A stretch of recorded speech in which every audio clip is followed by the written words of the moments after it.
Ambassador প্রজেক্টটা খুবই সুন্দর, কারণ হচ্ছে ফিউচার যারা কর্পোরেট আসতেছে তারা কর্পোরেটের টেস্ট পাচ্ছে এখানে। যে ক্যাম্পাস অ্যাম্বাসেডর যে হবে তার রোলটা হবে বিশ্ববিদ্যালয়কে রিপ্রেজেন্ট করা, ইউনিভার্সিটিটাকে, সেখান থেকে ডেভেলপার গ্যাদার করা অ্যান্ড বিভিন্ন রকম কেপিআই আছে এগুলো ফিল আপ করা। তো লিডারশিপ একটা অপরচুনিটিস আমি দেখলাম। মানে বিষয়টা হচ্ছে জেনারেল ডেভেলপাররা দেখা যায় ডেভেলপার থেকে অনেকে অ্যাম্বাসেডর রোলে যায়, বাট আমার স্টার্টটাই অ্যাম্বাসেডর রোল হিসেবে। বিডিএস হচ্ছে বিভিন্ন জায়গায় বিভিন্ন রকম প্রজেক্ট নিয়ে কাজ করে। অ্যাম্বাসেডর প্রজেক্টটা খুবই সুন্দর, কারণ হচ্ছে ফিউচার যারা কর্পোরেট আসতেছে তারা কর্পোরেটের টেস্ট পাচ্ছে এখানে।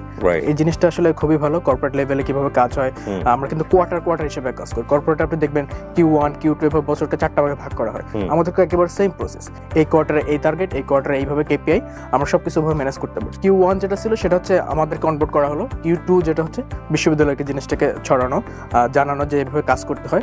আসলে তোমরা যদি কাজ নেওয়ার জন্য সমস্যা নেই, আপনারা তো অবশ্যই জানেন যে এখানে কোডিং ছাড়াও অ্যাপগুলো ক্রিয়েট করা যায়।